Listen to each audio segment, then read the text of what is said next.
on the news of the day, we're going to bring in Corey Lewandowski, former Trump campaign manager and spokesperson and senior advisor for America First Action.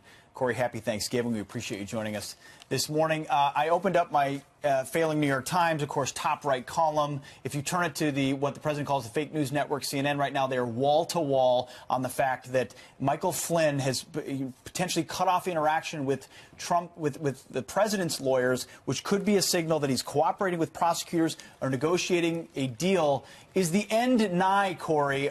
Is the whole Russian collusion thing about to come crumbling down on Michael Flynn and this White House?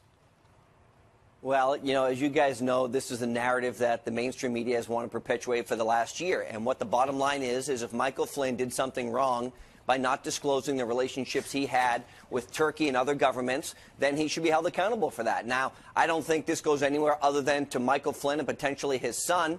But what we've seen is the people who haven't followed the rules, people like Paul Manafort, Rick Gates, Mike Flynn, if they have done something wrong, they should be held accountable. But that's where it ends, because there is no culpability or liability to the president because he didn't collude, cooperate, or coordinate with Russia in any way, shape, or form. Corey, let me push you just a little bit, though. This story won't go away. This news is significant insofar as it certainly suggests that a deal has been cut. It's going to be talked about, certainly, by those in the media that are not fans of the president.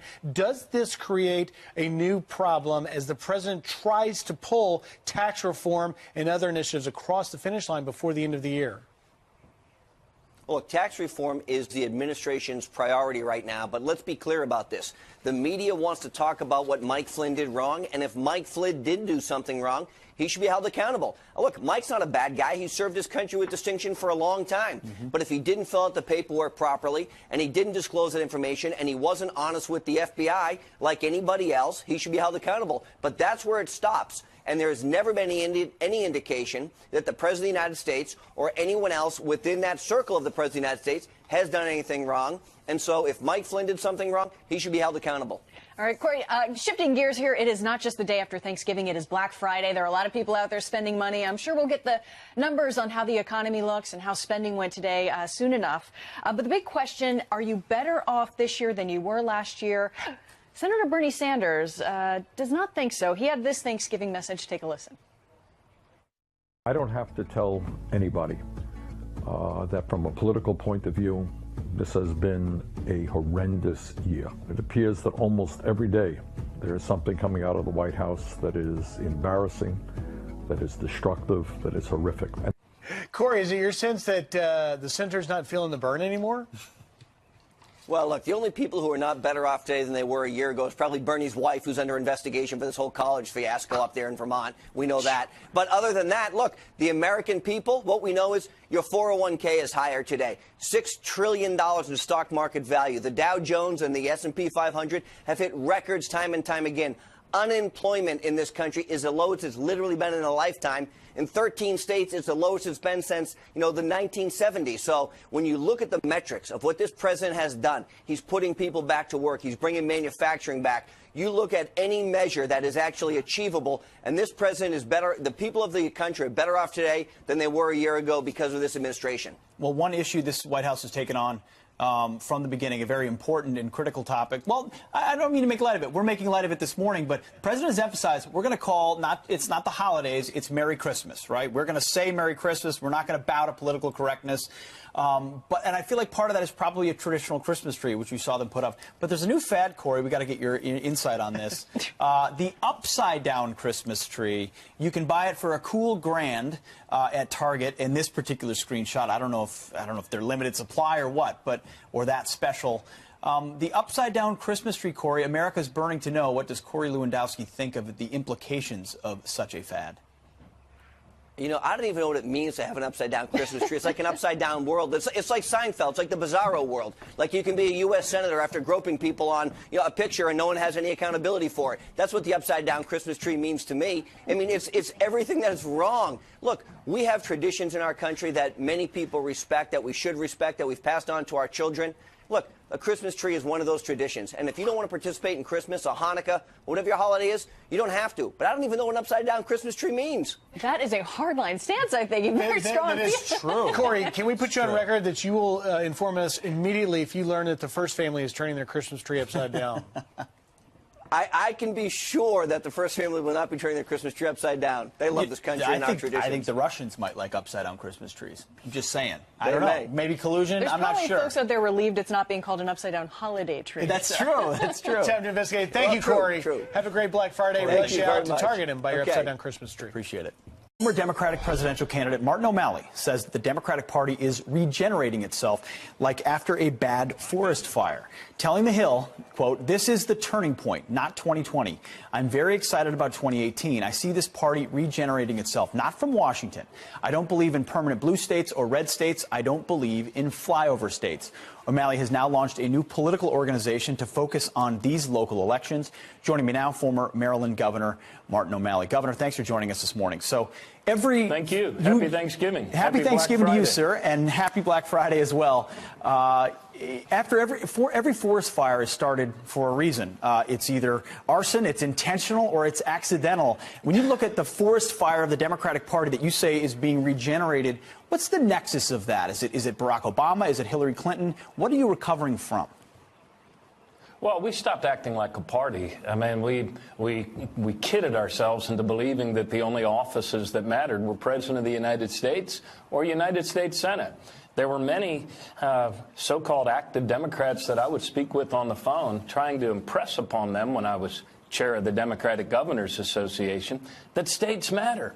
And many of these Democratic contributors, donors, active people would sometimes say to me almost proudly, "Oh, Martin, I don't do governors. I only do president and U.S. Senate." Well, look, we have to field candidates for governor, good men and women up and down the ballot for state senate and state rep, because the truth is we were wiped out. We lost more governor's races and more state legislatures and local elections than at any time in the 8-year period of the Democratic Party. And shame on us. We need to act like a party. We need to realize every state matters. And that's what I'm going to be putting my shoulder into. Well, in some ways, Governor, the Republican Party was guilty of the same sin, being complacent about these middle-class flyover state voters, blue-collar voters who've been left behind by both parties, the so-called forgotten man that this president reached out to. What is your message? What's the Democratic message? Because there's a lot of talk of, say, economic justice or resisting President Trump. But what is the message to these working-class voters to say, hey, don't side with this president who says he's working for you. Instead, side with us? What's the message? Look, the message is opportunity for all. I think it was Teddy Roosevelt who said that freedom in the United States of America means to be included both socially and economically in the life of our country. Without that inclusion of all people, our country doesn't have much of a reason for being. Well, what does that mean, now, Governor? I don't know. Opportunity for all. What does that mean? It means being able to send our kids to college without bankrupting our families. It means being able to be rewarded for hard work instead of watching our wages go down. It means a government that's actually investing in our country rather than bankrupting our country, as this latest tax so-called reform would do. It means all of these things that our parents and grandparents understood give our children more opportunities than what we have had. Look, this isn't rocket science, but it is the proper practice of American capitalism, which means that the more our people earn, the more they spend, the more our economy grows, and when we make our country stronger, our country can actually give back more to our children and grandchildren. Governor, and it's a message, yes. It's good to hear, it's good to hear Democrats using the word capitalism, because you hear a lot of Democrats, whether it's socialism or democratic socialism, critiquing this president's tax reform bill, saying that it's a tax break for the rich. When you actually look at the details, the rich in many places, in a lot of places, get hit harder than anybody else. There is tax relief for others. Corporate tax rate should bring jobs back here, which Democrats say they want to do as well. So is there nothing in this tax reform bill that would lead to higher wages, that would lead to giving money back to people so they can spend that money, that would relief to middle-class voters? Would you not acknowledge at least that the motives of this president and Republicans are to help working-class voters as well? I can't speak to their motives, but I can, in answer to your question, no. There's nothing in this tax reform that does anything for job creation. Look, man, if doubling the standard deduction for wealthy and for corporations, doubling the standard deduction, child tax credits, I mean. Yeah, that'd be nice, but it's not worth bankrupting our country. Look, if tax cuts for the wealthy and corporations created jobs and better wages, we'd really be rolling in it now, wouldn't we? But it doesn't work like that. That's not how American capitalism the works. highest corporate You tax can't rate in the world, bankrupt your Governor. country and create more opportunities for your kids. Yeah, we've come out of the recession thanks to President Obama's leadership faster than most other countries, but we have yet to see wages go up again for most Americans, and a lot of people who, if they have less than a college degree, haven't seen any jobs because come so back. many of those jobs have that's gone the great overseas, Governor. challenge. You would acknowledge that so many of those jobs have gone overseas. I mean, we've seen it happen over generations. Would not reducing the corporate tax rate, rather than trying to line people's pockets, you would have to acknowledge base economics would say incentives would be for companies to come back here and provide those jobs here. Is that not good for flyover states, as you said you don't want to describe them, to have those jobs coming back? Isn't that a basic premise? Yeah, but look, you assume that they're paying taxes now under our tax code. That's not true. You know, GE, I think last year paid nothing Because the code is so in complex. income taxes. So you have to simplify the code as well, Governor. You'd have to But acknowledge look, that. Here's what I believe. I believe that, yes, if we had a fairer code and people actually paid their fair share, that would be better. But what is absolutely bad for our country would be to bankrupt our country with a $1.5 trillion added to our debt that this bill doesn't even pay for. Look, the real challenge is how do we get wages and pay to start going up again with productivity in the United States? That's what makes capitalism actually work, when more people are included. Some may see it's a bit cynical for the Democrats now to be talking about debt and deficits after 8 years of Obama. Speaking of cynicism, Governor, I'll let you get the last word. You're starting this pack. You're going around the country. Are we looking at the beginnings of a 2020 presidential bid? Look, I'm going to be putting my shoulders into helping people win all across the country. Let me give you one quick example. In Oklahoma, in the last 7 special elections in Oklahoma, a state Donald Trump won by overwhelming margins, our candidates have won 5 of those 7 races, flipping seats in many instances that people thought we had no chance of winning. But it's not just Oklahoma. It's New Hampshire, it's Iowa, it's South Florida, it's Washington State. So I'm putting my shoulder into helping good people win back their state so we can save our country. And I'll make a decision about 2020 later. After the midterms is what I've heard. Governor, thanks for your time this morning. We appreciate it. Hey, thank you. You got Thanks it. a lot. Happy Thanksgiving.